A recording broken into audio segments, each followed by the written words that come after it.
For years, Bill Gates has been the spokesman for worldwide pandemics and mass vaccination campaigns. He has gone on record many times saying that the world was not ready for the next pandemic. We're not ready for the next epidemic. We're not ready for a serious epidemic, an epidemic that would be more infectious and would spread faster than Ebola did.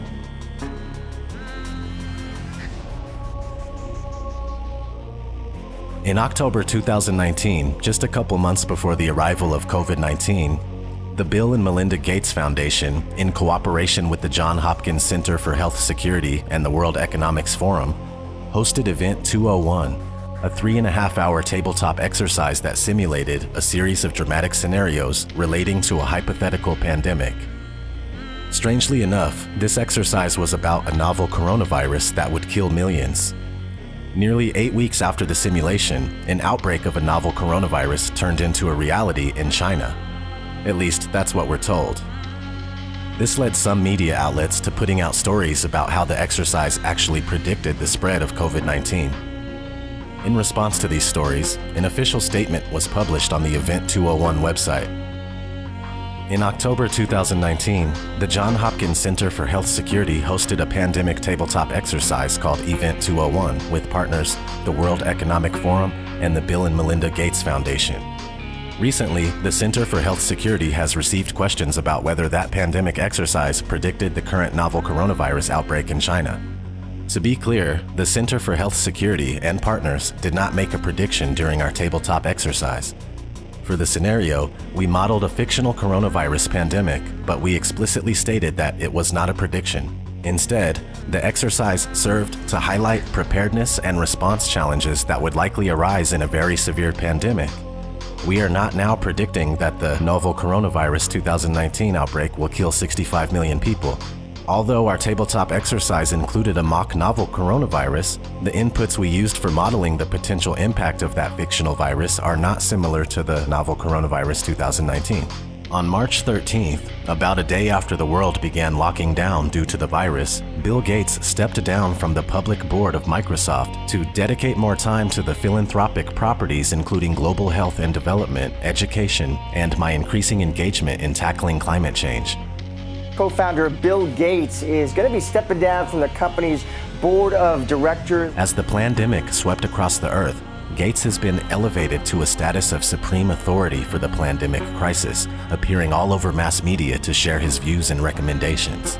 On March 18th, Bill Gates took part in an AMA, Ask Me Anything, on Reddit titled, "I'm Bill Gates, co-chair of the Bill and Melinda Gates Foundation. Ask me anything about COVID-19." One question in particular produced an answer by Bill Gates that revealed a plan for a digital certificate to keep track of who got vaccinated.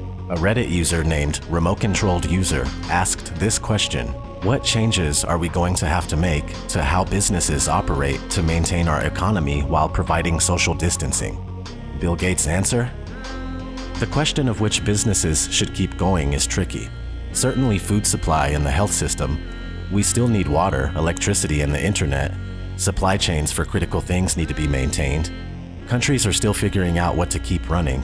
Eventually, we will have some digital certificates to show who has recovered or been tested recently, or when we have a vaccine, who has received it. While most of Gates' answers were received with praise, this one raised lots of eyebrows. The most upvoted reply highlights the similarities between Gates' solution and the mark of the beast in the Bible. Also it causes all, both small and great, both rich and poor, both free and slave, to be marked on the right hand or the forehead, so that no one can buy or sell unless he has the mark, that is the name of the beast or the number of its name. This calls for wisdom. Let the one who has understanding calculate the number of the beast, for it is the number of a man, and his number is 666. Before I continue, let me mention that there is a debate among Christians and Bible scholars as to what the mark of the beast really is. Some believe it's technology such as a microchip that will grant you an identity within the beast system, allowing you to participate in basic societal functions like the right to buy and sell goods. Others believe the mark to be metaphorical, and receiving the mark on your forehead is akin to following the counterfeit system of worship with your mind, while the mark on the right hand is analogous to indicating the false god you serve with your actions. Okay, so this idea of a digital certificate to store medical information, including vaccines received, is currently in the works as part of a massive project called ID 2020, which is backed by the United Nations, the Rockefeller Foundation, and Microsoft. ID 2020 is developing a digital identification system that will store a wealth of personal information and will transcend the barriers of national governments. The official website of ID 2020 states that a global digital identity is necessary to keep track of refugees and ID-less people in developing countries. Of course, people in developed countries will be ID'd as well. The website states, "We need to get digital ID right. Unfortunately, current models of digital ID do not meet everyone's needs. They are generally archaic, insecure, lacking adequate privacy protection, and for over 1 billion people worldwide, unavailable. Everyone should have access to a digital ID that enables them to prove who they are across institutional and international borders and across time, while giving them control over how their personal information is collected, used, and shared." In an article published by ID 2020 in 2018, vaccines are the perfect way to introduce digital identity to the world, especially infants. Appropriately titled, "Immunization an Entry Point for Digital Identity," the article states, "Because immunization is conducted in infancy, providing children with a digital child health card could give them a unique portable digital identity early in life. And as children grow, their digital child health card can be used to access secondary services such as primary school or ease the process of obtaining alternative credentials. Effectively, the child health card becomes the first step in establishing a legal, broadly recognized identity." In order to enable digital identity at scale, we need to identify and leverage many entry points.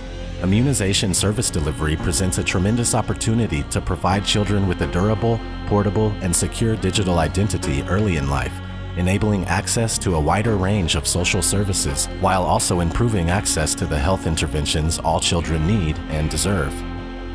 We're proud to partner with Gavi and excited to see the innovations proposed as part of the Infuse Challenge. To all innovators, the deadline to apply for the program is April 10th, so please get those applications in. Infuse. It doesn't get any better than that. What's the definition of infuse? Number 4 here says, to administer or inject. So basically, according to ID 2020, vaccinations are the perfect opportunity to introduce a digital ID that would store the medical history of each individual. This identity would also be used to grant access to basic rights and services. Another form of embedded vaccine identification that Bill Gates has been funding research on is the quantum dot tattoo.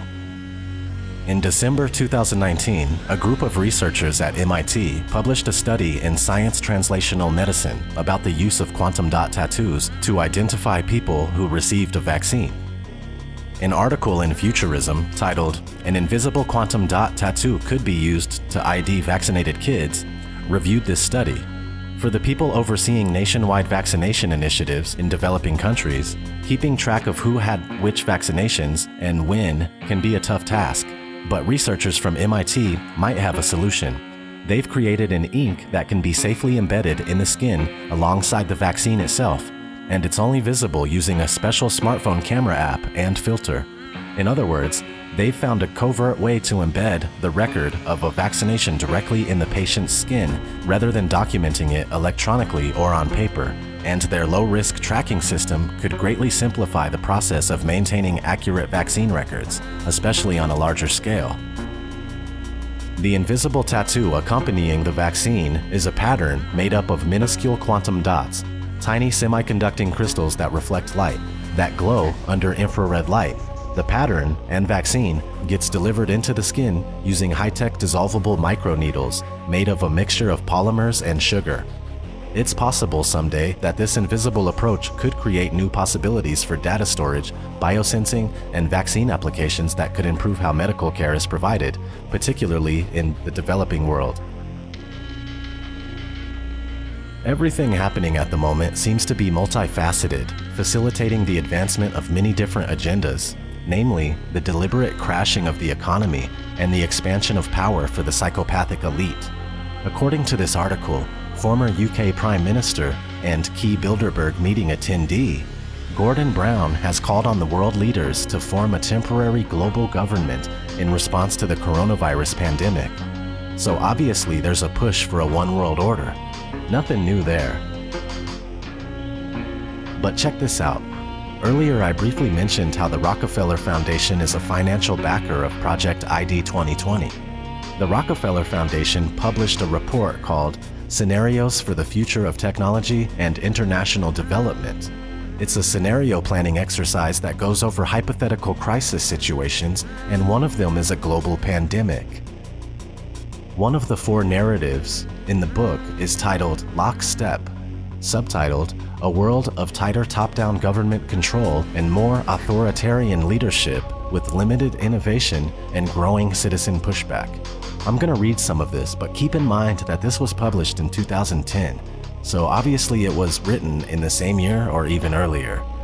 But it starts off, in 2012, the pandemic that the world had been anticipating for years finally hit.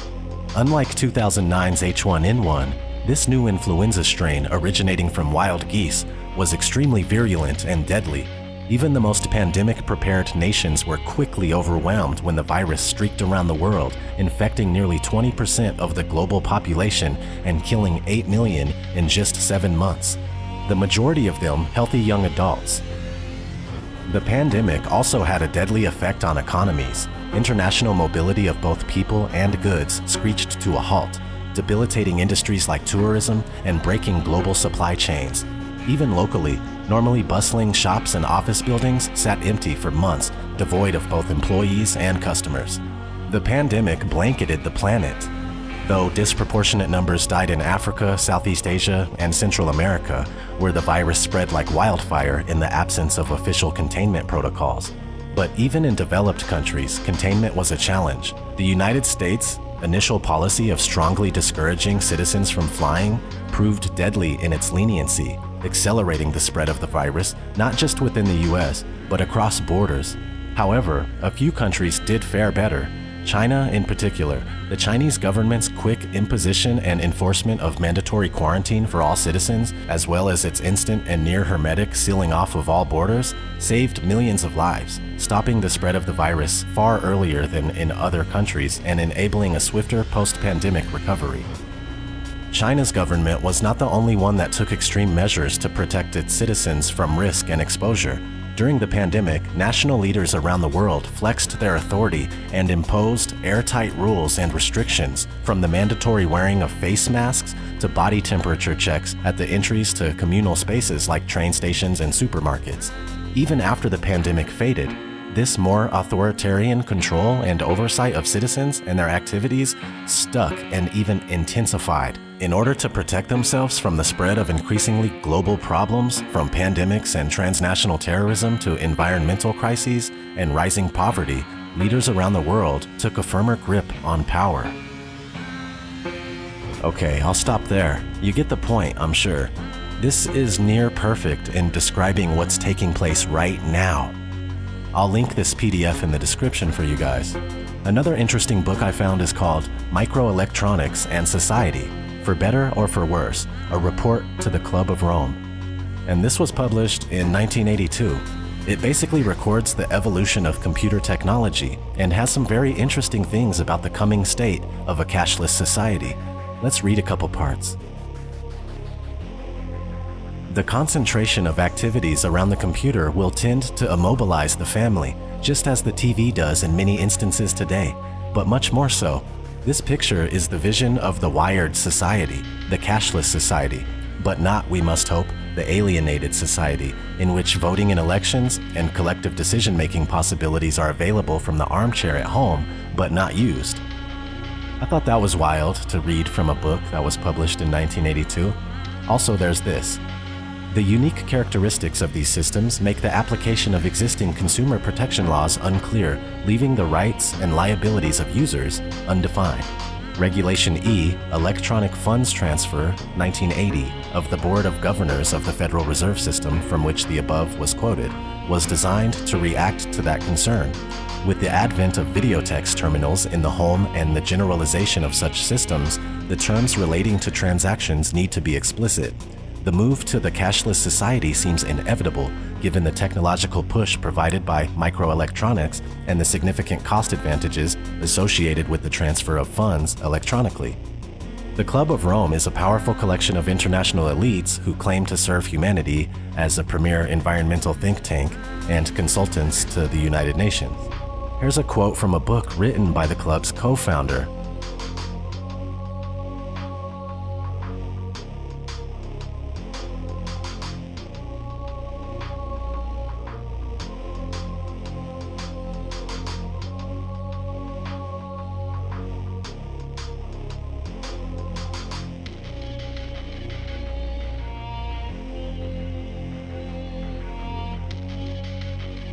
The Club of Rome is part of the overall process taking place to fulfill the United Nations Agenda 2030. Formerly known as Agenda 21, Agenda 2030 is the draconian master plan adopted in 2015 that parades as a Save the World campaign, when in fact, it's the blueprint that brings about the implementation of the One World Order. If you look at this chart that I made here, you can see the goals as given by the United Nations and what the goals actually mean on the bottom. A few of these goals are definitely already accomplished, and it's just a matter of time before the rest are completed. I mean, we only have 10 years until 2030. They have the megacities mapped already on a website called america2050.org, along with the Trans-American Passenger Network to travel to and from these megacities. The cities are going to be laced with smart meters, smart poles, 5G, and whatever comes after, 6G, 7G, 8G. People are going to be tracked from the cradle to the grave with microchip implants that digitally store everything there is to know about them, including their finances and their ability to make transactions. That's why I tend to think that the microchip might be the mark of the beast. It says no one can buy or sell unless they have the mark. People all over the world are doing experimental microchipping. Not to mention what's happening now with ID 2020. We're also moving towards a cashless society with every day that passes. This pandemic is carrying multiple agendas forward. The push for centralized control of information, which is censorship and narrative control. The cashless agenda forming out of the economic crash taking place right now, and the fear of passing germs through the use of physical money. Martial law quarantines. Mandatory vaccination. And digital identification via microchipping. This situation is the biggest show of force and seizure of power that anyone alive today has ever seen in their lifetime. This is very serious. Life is not going back to normal ever again.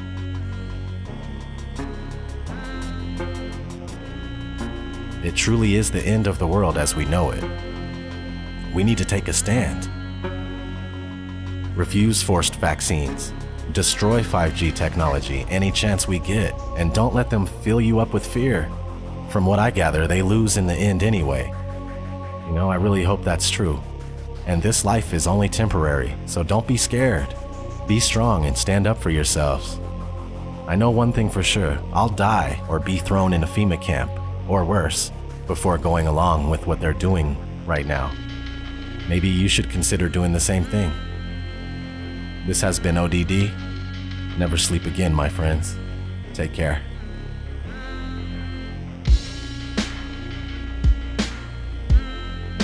So this is where the microchip implant story begins. You will be chipped, it's just a matter of time. A small firm recently embedded microchips in their employees as a way to bypass company badges and corporate logons and to get attention for their cafeteria kiosks, which are available on a cashless payment plan like Apple Pay. The latest office innovation is a microchip implanted in the skin and designed to replace the traditional keypad for opening doors, using the copier, even buying food in the cafeteria. Employees at a vending company are going from the assembly line to front of the pack to get microchipped. Do you think this is the future? It is the future, and we look at this as being responsible. The implant, which has been FDA approved, is the size of a grain of rice and is injected under the skin between the thumb and index finger by a licensed piercer. I think it's the wave of the future that we'll all have implanted chips that have our medical records. So you would do it? Sure. Okay. You're carrying around a phone anyway. This is a microchipping party. Hannah's getting an electronic chip implanted into her hand. So congratulations, Hannah. Thank you. You've been chipped? Yes, I have. How does it feel? It feels good. I'm excited to see what I'll be able to do now. Can I touch it? Yeah, you can feel it there. I feel like this is the future. It's the next big thing that's going to happen. A tiny microchip like this inserted just beneath the skin in their hands.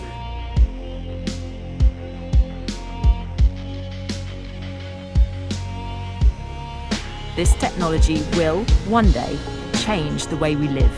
That in the future, we will all be chipped. In Sweden, the microchips are already here. The microchip implants use the same technology that's in contactless credit cards, which have made cash pretty much obsolete in Sweden. No cash. Is a cashless society inevitable? How long will it take before we're cashless? Many countries are fast moving towards a cashless society. Between 2000 and 2015, non-cash payments in the U.S. grew by almost 400%. Venmo, the mobile app where people can pay each other on a smartphone, now processes $2 billion a month. This year, Apple added similar payment capabilities in iMessage. These free services are so popular, 30 major banks recently launched a competing product called Zelle. It would be better if we were more like Sweden, where cash has nearly been phased out. And the U.S. will get there too in another 5 or 10 years. There's no question that cash, is in its last era. China's cashless revolution has happened in just 3 years. In order to avoid the risk of transmission through physical handling of money, we encourage the use of cashless transactions, such as mobile money, M-Pesa and otherwise, and credit cards. Well, health experts say the coronavirus can live on surfaces like cash for up to 10 days.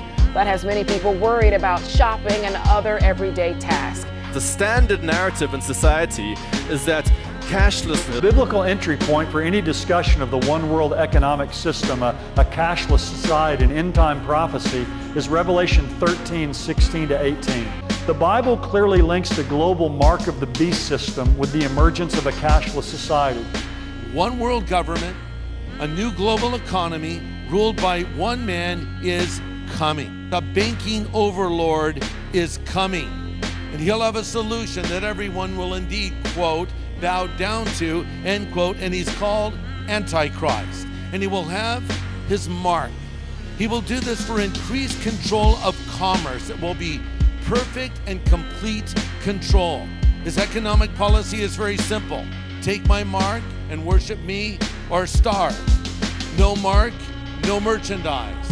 No seal, no sale. So if you want to function in this new economy under this coming world leader, you have to take the mark. I just want to live and dream, but nothing is as what it seems. And baby, it's making me crazy. I just want to fight and scream. There's nothing left for me to say. Feels try to defeat.